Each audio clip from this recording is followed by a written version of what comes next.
Hello. Our next message is about, well, it just ended on a high note, the previous video, and I didn't even realize. So I'll just swap to, well, I'll just show you the video I'm watching. It's a romance, a very slow one, but very nice. It's on the BBC television. Okay, I've got to go. Okay? What street are you on? Okay. So now I'll pause that and we'll get on. So, when Rachel had given birth to Joseph, Jacob said to Laban, "Let me go, for I wish to return to my own home and country. Give me my wives and my children for whom I have served you, and I will go, for you know what service I have done for you." So it's a great a day when, finally Jacob has got his own son from his own wife, and that's Joseph. And Joseph is obviously a very famous character of the famous Andrew Lloyd Webber's Joseph in his Technicolor Dreamcoat show. We'll continue. Laban said to him, "Let me have my say, if you please." So Laban is his father-in-law and his uncle, and he's married his cousin. So it's a bit dodgy genetically, but it's allowed. But as I said in the earlier video, Jacob is quite a selfish guy, and he's gone to a deceptive father-in-law uncle. And we'll continue. "I have become prosperous, and the Lord has blessed me for your sake." That's Laban is saying that. "So now tell me what I owe you in wages, and I will give it to you." Jacob answered, "You must know how I have served you, and how your herds have prospered under my care. You had only a few when I came, but now they have increased beyond measure, and the Lord brought blessings to wherever I went. But is it not time you provide for me to provide for my family?" Laban said, "Then what shall I give you?" But Jacob answered, "Give me nothing. I will mind your flocks as before, if you will do what I suggest." So, just a commentary along the way. He's clever and more humble than Laban, and he's clever like his grandfather Abraham, Jacob is.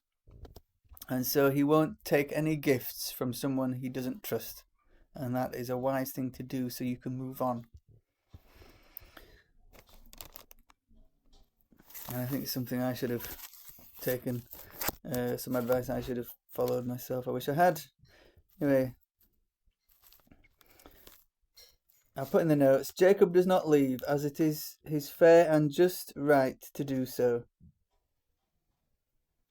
He must be afraid of Laban's violence.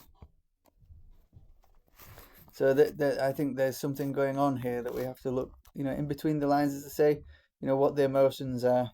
As I was trying to bring across the emotions of Jacob, perhaps Laban's voice would have been deceptive sounding. Anyway, Jacob continues, "Today I will go over your flocks and pick out from them every black lamb, and all the bridled and the spotted goats, and they shall be my wages. This is a fair offer." So I put in brackets not. Haha. Smiling, Jacob should have perhaps been single or got an overseas, an average nice woman, a nice woman from another tribe and helped her. It is all slightly confusing. So the whole situation is confusing because I say if you don't live a good life, a righteous life, you will live a confused life. So Laban replied, "This is a fair offer, and it will be to my own disadvantage later on when we come to settle my wages. Every goat amongst mine that is not spotted or bridled, and I can't remember what bridled means, but maybe it's sort of patches of colour. Spotted or bridled, and every lamb that is not black will have been stolen." Laban said, "Agreed, let it be as you have said. Oh, that was Jacob saying the whole thing. So Laban agreed. Let it be as you have said. But that day he removed the he-goats that were striped and bridled, and all the spotted and bridled she-goats, all that had any white on them, and every ram that was black, and handed them over to his own sons. Then he put a distance of 3 days' journey between himself and Jacob, while Jacob was left tending those of Laban's flocks that remained. So I think Laban has secretly moved them away. Thereupon Jacob took fresh rods of white poplar, almond, and plane tree, and peeled off strips of bark, exposing the whites of the rods. So he put sticks in the ground.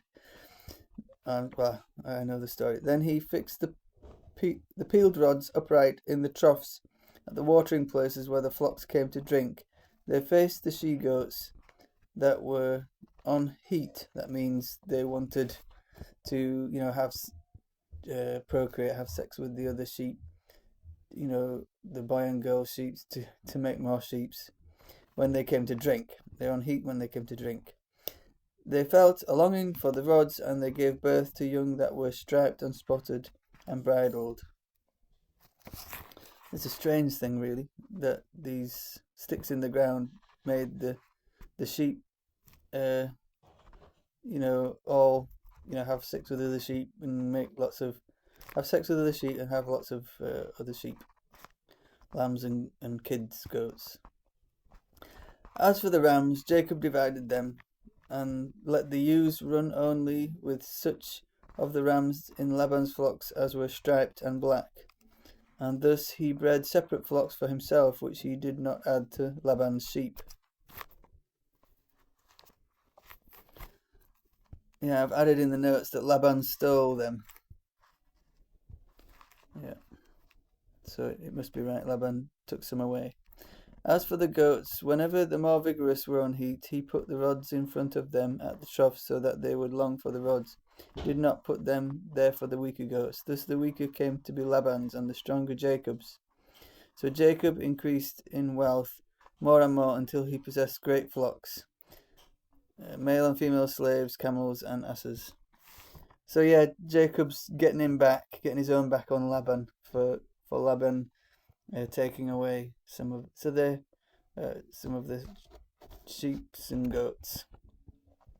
But Jacob's clever as well, shrewd, like a businessman, where he's and he knows about animals, so he's somehow able to breed more and more sheep and goats. Okay then, so I pray now that we will be strong in righteousness and not in wrong, and we would make honest money, and be careful with, avoid bad, deceptive people, and yeah, I suppose it's a shrewd trick that you might learn if you wanted to get away, if you were selfish like Jacob. And above that, we ought to really have a business that is much more better than that. Yeah. Okay, thanks be to God that we would make more money than someone who would be in a difficult situation like that. But Jesus also says that we shouldn't store up money for nothing. We should invest in others and then grow a good community. Amen.